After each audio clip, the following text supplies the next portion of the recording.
네, 오늘은 현재 우리의 수출 동향을 파악하고 이 안에서 투자할 만한 유망 업종을 찾아보는 시간입니다. 박영호 주식책 파트너와 이야기 나눠보겠습니다. 어서 오세요. 네, 안녕하세요. 네, 제가 수출 이제 진단을 하고 업종을 찾아보겠다라고 네. 얘기했는데 항상 이제 수출 지표가 좀 개선되나 하면 11월 달만 해도 수출 금액이 14.3%나 감소를 하고 그렇죠. 반도체는 여전히 30% 넘는 감소세를 보였어요. 좀 개선이 되나 싶으면 여전히 지표는 아직까지 부진한데 수출 부진이 과연 언제까지 이어지고 앞으로의 흐름을 어떻게 가져가야 될지 최근에 좀 동향을 파악해 볼까요? 사실 수출이라는 게, 우리나라 증시를, 뭐, 전 세계 증시도 다 비슷합니다만은, 보면 전약 후강이라고 얘기를 하잖아요. 전약 후강이라는 얘기는 전반기에는 좀 약했다가, 그 다음 후반기에 좀 강한데, 이게 사실 수출과 연관이 있다라고 보시면 좋겠습니다. 특히나 우리나라처럼 GDP 비중에서 수출 비중이 상당히 높은 나라는 수출이 잘 될 때 기업들의 실적이 좋아지고요. 기업들의 실적이 좋다면 주가가 오르는 이런 현상이 만들어지는데 이번에 지금 3분기하고 4분기는 그렇지는 못하고 있어요. 네. 그러니까 지금 시장에서 여러분들이 보시면은 굉장히 좀 답답해 하실 거예요. 저도 굉장히 답답하거든요.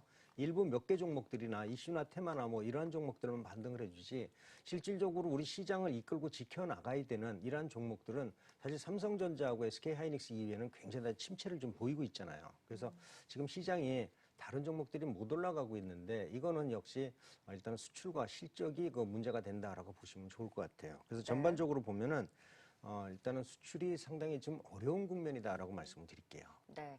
지금 미중 간의 무역 분쟁 이후에 확실히 이제 물동량이라든지 이런 수요가 줄어들다 보니까 특히 우리는 반도체에 대한 비중이 굉장히 큰데 이 반도체 업종이 타격을 받고 그러면서 우리 수출 지표도 그렇고 시장도 그렇고 함께 굉장히 크게 좀 타격을 받지 않았습니까? 현재 좀 하나하나 표를 보면서 좀 동향을 더 파악해 볼까요? 예, 그렇게 한번 해볼게요.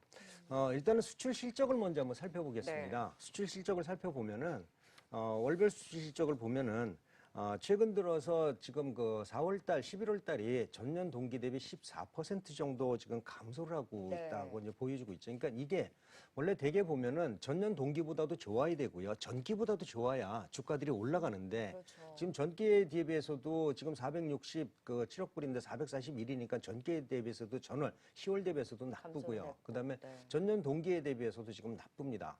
이렇게 실적이 4분기 실적이 사실 수출에 민감한데 이렇게 되다 보니까 수출 실적에 대한 4분기 실적 우려감이 주가에 좀 반영이 되고 있고요.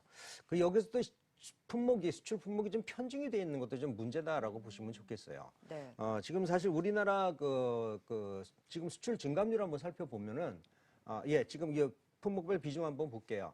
지금 보면 반도체가 가장 지금 높거든요. 그러니까요. 네. 반도체가 가장 높은데, 이거를 제가 이제 퍼센테이지로 분류한 게인데, 퍼센테이지 분류한 걸 한번 보시면은, 지금 사실 우리나라 업종들 중에서 반도체가 지금 전체 수출량의 약 20% 정도를 지금 차지하고 있고요. 네.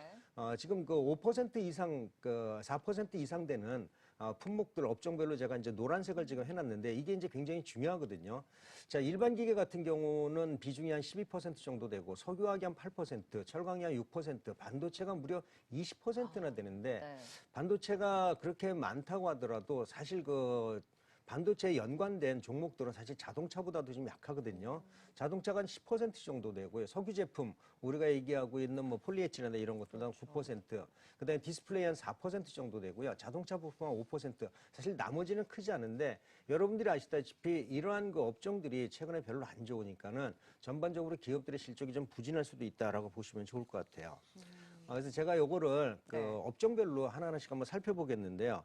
먼저 이제 그 자동차 업종, 그 일반 기계 최근에 수출 동향이 어떤지 월별 수출 동향을 한번 살펴보도록 해보겠습니다. 보시면은, 선박 수출 동향을 먼저 한번 보겠습니다. 네네. 선박을 보시면은, 사실 11월 달, 빨강색이 이제 11월 달이고요. 그 다음에 그 2019년도고, 깜정색이 2018년도인데, 사실, 이번에 그 선박 같은 경우에는 해양 설비가 좀 취소가 되고 그다음에 연장이 되면서 사실 11월 달이 좀 좋아지는 게 일반적인 현상이거든요. 근데 네. 지금 별로 안 좋아요. 근데 뚝 떨어져 네, 있네요. 밑으로 좀 네. 떨어져 있죠. 다음에 무선통신기기, 뭐 이제 여기 그 우리 휴대폰이라는 다른 걸 한번 살펴보면은 무선통신기기도 지금 원래 이제 계절적 요인으로 보면은 좀 감소를 해야 될 텐데 네. 이게 전년 동기보다도 나쁘다는 게 가장 큰 문제예요. 지금 저게 한 10한 3년치 정도, 지금 아마 10한 2년치 정도 되는데, 사실 그 보시면은 2013년, 2012년도에 대비해서는 굉장히 좀 많이 떨어져 있다는 거죠. 그렇죠. 이게 LG 디스플레이 주가와 연동이 있다라고 보시면 좋을 것 같아요. 네. 자, 여기서 휴대폰하고 휴대폰 부품을 한번 또 살펴보겠습니다. 자, 휴대폰은 그래도 지금 전월 대비 좀 안 좋아요. 휴대폰이 상대적으로 예전에는 LG도 많이 수출했었는데 사실 LG 수출이 줄어들고 거의 삼성전자 혼자서 지금 버티고 있는 입장이거든요. 근데 여기에서 볼 때 이제 휴대폰 부품, 휴대폰은 LG하고 삼성전자지만 휴대폰 부품이 업종들이 상당히 많은데 휴대폰 부품은 그래도 상대적으로 좀 좋습니다. 그러네요. 예, 전년보다는 위에 올라가 있어요. 그럼요. 위에 올라와 있죠. 그래서 제가 7월 달부터 휴대폰 관련주에 대해서 말씀드렸던 것도 휴대폰 부품주들은 사실 삼성전자 이외에도 그다음에 중국이라든지 이쪽으로 수출이 되면서 휴대폰 부품은 상대적으로 좀 강세를 보이고 있다라는 거죠. 네. 물론 계절적인 요인 때문에 좀 약세를 보이고 있지만은 아마 내년 그 연초에 되면은 1월 달 이후에 그 삼성의 그 갤럭시 S11이 나온다든지 뭐 그다음에 다른 그 폴더블도 또 나오고 하면서 아마 휴대폰 부품은 다른 업종에 대비해서는 그나마 좀 강한 업종이다라는 거를 여러분들이 보실 수가 있을 거예요. 지표로도 확인이 되네요. 예, 네. 예. 그 다음 것도 한번 살펴보겠습니다. 다음 거 한번 살펴보면은 일단은 그 일반 기계는 여러 가지를 다 합치는데 이 중에서 비중이 가장 높은 게 뭐냐면 이제 중장비거든요. 네. 중장비가 비싸도 비중이 높은데 그래도 중장비가 조금 좀 나아지고 있다라는 건데 중장비 업체 주가는 못 가는데. 예, 근데 두산인프라코는 지금 못 갑니다. 그러니까요. 이유는 뭐냐면은 사실 중장비가 지금 비수기거든요. 그래서 건설하고 철강이 좀 비수기이기 때문에 그리고 두산인프라카 같은 경우에는 실적보다도 항상 그 재무 때문에 이제 말이 많아서 그렇죠. 이렇게 이제 자체적으로 그렇죠. 기관하고 외국인이 손을 좀 덜 대는 종목이기 때문에 그렇다라고 보는데 그래도 언젠간 한번 뜰 거예요. 그래서 바닥에서 한번 관심을 가져줘야 된다. 이런 것들은 기관하고 외국인 수급이 들어올 때 그때 한번 여러분들이 관심을 가지시면 좋겠다라는 말씀 드리고요. 지표로는 일단 제일 괜찮아요. 그럼요. 지금 현재로 봐서는 나쁘지 네. 않습니다. 자, 다음에 이제 철강을 한번 살펴보겠습니다. 철강을 보면은 철강도 역시 안 좋습니다. 지지부진하네요. 예, 이게 전부 다 이제 그 미중 무역 분쟁 영향이 우리나라에 그 상당히 영향을 주고 있다라고 보는데 사실 우리나라 수출에 보통 한 30에서 40% 정도가 중국으로 가는 수출이거든요. 근데 미중 무역 분쟁이 일어나면서 전 세계 그 경기도 조금 침체되고 있지만은 특히나 중국 쪽에 생산이 많이 감소를 하면서 철강 제품에 대한 수요가 조금 줄고 있다라는 건데 네.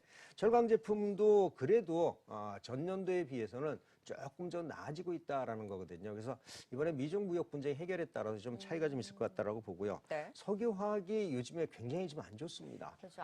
예, 제가 앞으로 전망도 좀 보수적으로 이야기해 주셨죠. 예, 화학 쪽은. 제가 그 석유화학 제품에 대해서는 제가 그 말씀을 드릴 때 아직은 손대기가 좀 어렵다라는 네. 말씀 제가 계속 드렸잖아요. 근데 석유화학 같은 경우에는 뭐 전년 동기보다도 엄청나게 떨어져 있고요. 최근에 7월 달에 비해서 지금 계속 지금 감소를 하고 네. 있는데 아마 이것도 역시 그 성수기가 8월에서 한 10월 사이가 성수기이기 때문에 최근 들어서 이 정도면은 4분기 실적도 기대하기가 좀 어려울 것 같아요. 네. 이게 눈으로 보이기 때문에 그 석유화학 제품, 석유화학 업종에 대해서는 아직도 제가 투자 전략을 좀 보수적으로 보자라고 말씀드리는 게 이러한 그 가격 동향하고 이러한 그 매출 동향, 수출 동향을 보면은 대충 다 보이는 거거든요. 그래서 제가 이걸 열심히 잘 보면서 여러분들하고 투자 전략을 진짜로 포인트가 되면은 꼭 세워드리도록 할 거고요. 네. 석유 제품은 그나마 조금 좀 낫습니다. 석유 제품은 그러네요. 근데 전년보다는 지금 안 좋잖아요. 살짝 고개 들었다고 지금 괜찮다고 얘기하는 거잖아요. 예. 우리가 지금 그러니까 다른 쪽에서 다 다른 쪽에 매출을 다 맞춰서. 나쁘기 때문에. 그러니까요. 근데 그 조금 더 좋은데 근데 석유 제품 같은 경우에는 사실 가장 중요한 게 정제 마진이거든요. 근데 정제 마진이 요즘에 굉장히 좀 안 좋습니다. 네. 그래서 지금 석유 제품에 대해서는 부정적인 것보다 약간 긍정적인 측면으로 돌아서줘야 되는데 네. 중요한 거는 뭐다? 정제 마진이다라고 보시면 좋을 것 같아요. 그래서 이렇게 그 전반적으로 수출 동향이 그렇게 좋지 않다라는 건데 여기에 또 이제 자동차도 우리가 한번 봐줘야 될 것 우리 같아요. 좋은 거 없어요? 지금 자동차도 안 좋죠. 자동차는 네. 좋아야 되는데 좀 네. 그저 그래요. 아, 자동차를 한번 그저 그런 거면 살펴보면은요. 그나마 괜찮은 거죠. 안 좋은 건 아니고 그저 그런 예, 거니까. 그저 그런데 주가는 잘 안 올라가고 있습니다. 그러니까요. 자동차는 사실 수출 동향하고 판매 동향하고 이 두 가지가 있는데 전월보다는 조금 좀 나아졌어요. 근데 사실 네. 이번에 저도 기대를 했었던 게 기아차나 현대차나 뭐 펠리세이드나 뭐나 뭐 잘 팔린다 그러고 뭐 미국에서 SUV가 잘 팔리느니 해서 기대치를 많이 가졌는데 61조 투자하잖아요, 또 그런가요? 현대차가. 어디에다 네. 투자하죠? 기존 사업에 40억 원, 20억 원은 이제 전기차, 수소차 앞으로 이제 신성장 동력에. 그래서 그쪽에다가요. 영업이익률을 뭐 얼만큼 끌어올리겠다, 얼마나 큰 포부를 또 밝히지 않았습니까? 사실 현대차는 지금 굉장히 좀 고민일 거예요. 왜 고민이냐면은 사실 현대차 같은 경우에는 퍼스트 브랜드가 아니라 세컨 브랜드거든요. 세컨 브랜드이기 때문에 이전에 가격하고 품질에서 가격 대비 품질이 좋은 차였었는데 이제 가격이 좀 비싼 차로 변했어요. 맞아요. 품질은 좋지만 가격이 좀 비싼 차로 변했는데 이게 세컨 브랜드라는 게 좀 문제가 돼요. 근데 현대에서 지금 목숨 걸고 추진하고 있는 게 수소차거든요. 수소차는 현대차가 전 세계 퍼스트 브랜드예요. 그렇기 때문에 차량의 그 안전성이나 그다음에 품질이나 많이 좋아진 상태에서 네. 이 그 수소차에다 투자를 할 수밖에 없는 게 현대차가 퍼스트 브랜드를 가려면은 수소차에다가 목을 걸어야 된다라고 보시면 좋을 것 같아요. 그래서 네. 자동차는 아마 다음 달 원래 계절적으로 좀 약한 정도지만은 자동차는 지금 일단은 바닥을 만드는다 이렇게 보시면 좋을 것 같고요. 네. 자동차 부품이 한번 그 살펴보시면은 자동차 부품 같은 경우에는 사실 자동차가 늘면은 자동차 부품이 좀 많이 늘어줘야 되거든요. 그렇죠. 그러니까 국내 판매와 그다음에 자동차 부품은 수출하게 되면 이게 해외 판매가 늘어나는 건데 네. 자동차 부품이 좀 줄었어요. 이 얘기는 뭐냐면은 해외 그 판매가 그렇게 용이치 않다라는 거죠. 특히나 중국이 좀 굉장히 안 좋은 것 같아요. 네. 그러니까 중국의 판매가 좀 상당히 비중이 높은데 중국이 좀 안 좋다라는 거고요. 오늘 현대모비스가 조금 반등을 해주고 있는데 사실 현대모비스로 지금 저 정도로 봐서는 4분기 실적에 대한 기대치가 조금 낮아질 수밖에 없다라고 얘기를 말씀드릴 수 있고요. 이제 가장 그 시장에서 어제 강하게 올랐던 LG 디스플레이를 한번 보면은 네. 디스플레이 업종을 한번 살펴볼게요. 이제 좀 나아져야 되는데. 어제 디스플레이 굉장히 그 LG 디스플레이 네. 정말로 한을 풀었습니다. 네, 외국인 매수가 확 들어왔죠. 예, 한을 풀었어요. 저도 좋습니다. 네. 그거 가지고 계신 분들은 고민이 많으실 텐데, 근데 사실 디스플레이는 LCD와 OLED로 크게 이제 나눠줘야 될 것 같은데, LCD 같은 경우에는 이제 국내에서는 버린다라고 생각을 하시면 좋을 것 다 같아요. 이제 줄이잖아요. 네, 그래서 LG 디스플레이가 지금 현재 OLED 매출이 많지가 않아요. 많지가 않은데 LCD 매출이 상당히 비중이 크지만은 LCD 뭐 가격이나 때문에 실적이 좋아질 수가 없습니다. 그래서 LG 디스플레이가 LCD는 아마 2020년도 되면 거의 다 버릴 것 같다라고 보고 OLED에다가 좀 올인을 할 텐데 LG 디스플레이는 OLED에서 광주 공장을 한번 보시면 좋을 것 같아요. 중국 광주에서 이번에 생산하는 물량들이 현재 있는 OLED 그 패널 가격을 확실하게 낮출 수 있고요. 현재 그 파주에서 생산하는 것과 광주에서 생산하는 것 두 가지를 합치면은 OLED 공급이 늘어나면서 전 세계 그 TV 세트 메이커에서 OLED 채용량이 훨씬 더 늘어날 거거든요. 네. 그래서 저는 어제 오른 거는 제가 이제 이런 농담을 한번 해봤어요. OLED 앞으로 그 OLED 가문 누가 따먹지? 사실 LG 디스플레이엔 따먹을 사람이 없어요. 그러니까 지금 현재 LG 디스플레이 이외에는 2년 동안 앞으로 2020년, 2021년, 2022년 향후 2년 동안은 대형 패널을 생산할 수 있는 회사는 LG 디스플레이밖에 없어요. 삼성도 2년 있다 되고요. 네. 다른 데도 마찬가지이기 때문에 2020년도 도쿄올림픽을 UHD 방송을 한다고 하면서 OLED에 대한 그 관심이 높아지고 있고요. LG에서는 이번에 디스플레이 판가를 무지하게 내릴 거예요. 안 내리면 경쟁이 안 되기 때문에. 그래서 LG 디스플레이가 OLED 그 패널 가격만 내릴 수만 있다면은 앞으로 2년 동안은 OLED 시장 가문 누가 따먹지 LG 디스플레이가 따먹을 거다라고 해서 저는 네. 2년 동안은 LG 디스플레이는 관심을 계속 가져야 네. 된다라고 생각을 하고 있습니다. 그래도 LG 디스플레이가 개인 투자분들이 굉장히 선호하시는 대형주잖아요. 그렇죠. 그런데 그렇게 못 갔었는데 LCD 가격도 어느 정도 잡힌다고 하고 LG 예. 쪽에서도 확실히 대면적에 대해서는 경쟁력을 가지고 있기 때문에 이제는 좀 LG 디스플레이 추세 반전에 대해서 조금 더 기대를 해볼 수 있다. 근데 이게 아킬레스건이 하나 또 있어요. 뭐가 있어요? 4분기 실적입니다.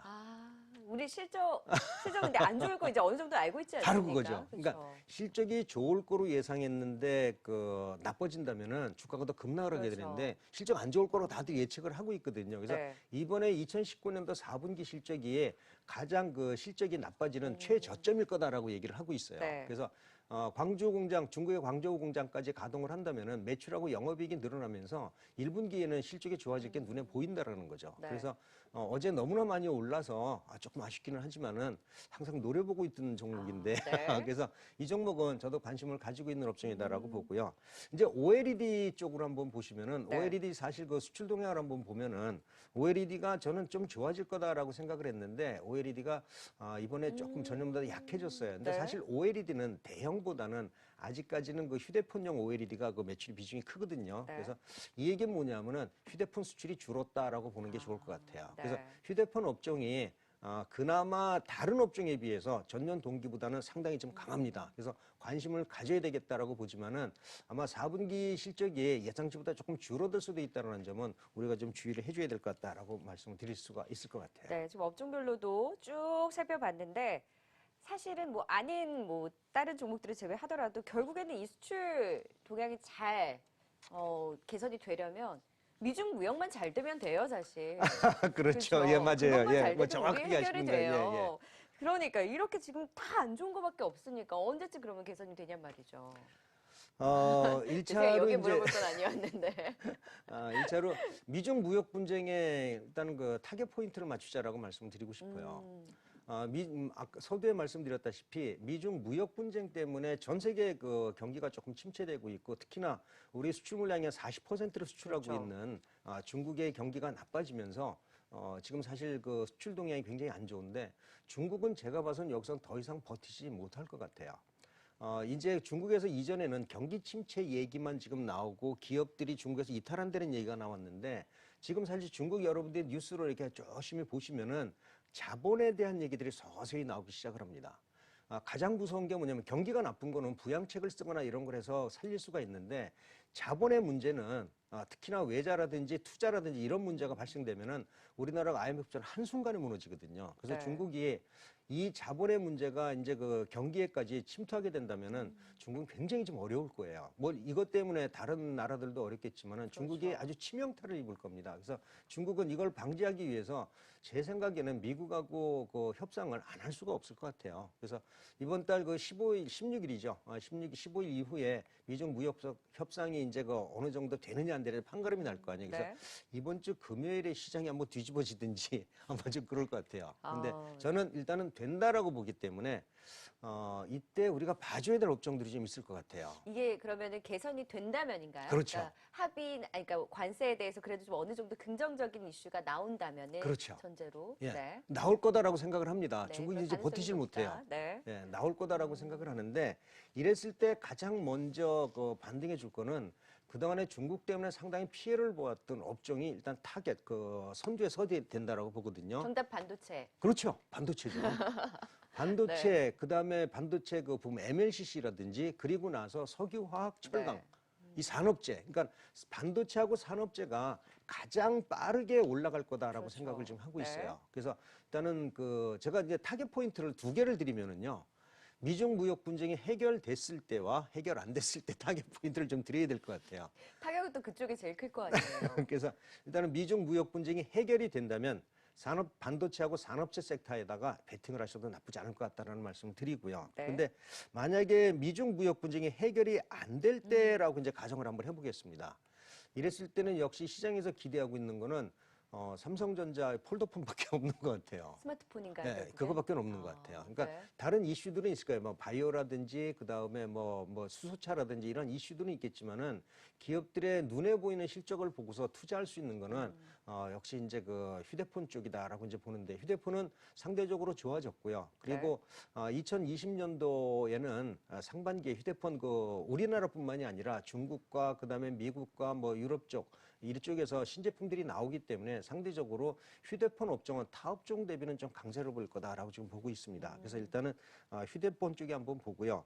그 다음에 그 보면은 이제 전기차의 관심이 이거는 뭐 전 세계가 뭐 아시지만은 내연기관을 줄이고 전기차를 늘리는 거는 이제 트렌드잖아요. 네. 이 트렌드가 조금 좀 늦어져서 그러는데 2020년도에는 자동차 회사들이 사활을 걸고 시작을 할 것 같아요. 그러니까 내연기관 가지고서 승부를 볼 수가 없으니까 워낙 그 내연기관에는 연비라든지 그다음에 그 공해라든지 이 문제를 해결하기 위해서는 엄청난 비용이 들거든요. 근데 이거를 일순간에 해결할 수 있는 게 역시 전기차다라는 네. 거예요. 그래서 뭐 물론 그 현대차는 수소차에다 목숨을 걸겠지만은 그래서 2020년도에는 전기차와 수소차 이쪽으로 한번 보시는 게 좋겠다라고 보면은 좋을 것 같습니다. 네, 만약에 해결이 긍정적으로 뭔가가 관세에 대해서 이야기가 나온다면 그럼 그때는 폴더블이나 스마트폰 관련주는 어떻게 될까요? 그것도 반등을 해줄 거예요. 해주겠지만은 탄력이 이제 다른 데서 조금 더 강해질 탄력이 수 있다는 건가요? 강하게 올라가는 게 어느 쪽이냐. 그러니까 네.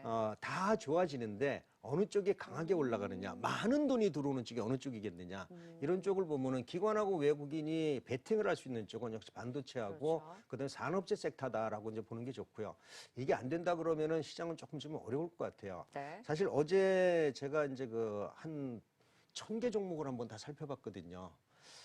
종목이 별로 없어요. 정말입니다. 그러다 보니까 카메라가 그나마 최근에 그 좋았죠. 카메라 이외에는 다른 것들 기술적 반등하는 정도뿐이지. 바이오 중에서 일부 종목들. 그렇죠. 바이오는 뭐 워낙 그거는 이제 이게 널뛰기가 심한 종목이니까 맞아요. 어느 날은 죽었다 어느 날은 살았다 그러니까는 감을 못 잡지만은 사실 시장은 예측이 가능한 종목과 업종을 선택을 해줘야 되는데 지금 현재로 봐서는 예측이 가능하고 그런 업종들 중에서도 이렇게 아주 강한 업종은 사실 휴대폰 카메라 쪽 이외 휴대폰 이외에는 크지가 않다라는 점이긴데 이게 좀 해결이 됐으면 좋겠다라는 생각이에요. 그래서 트럼프 선생님 저 해결 좀 하시죠. 네, 네. 예. 지금 미중 무역 분쟁 관련해서도 수출 동향과 함께 앞으로 좀 나아가야 될 업종별 방향까지 또 도움 말씀 들어봤습니다. 지금까지 박용호 주식창 파트너와 함께했습니다. 고맙습니다. 네.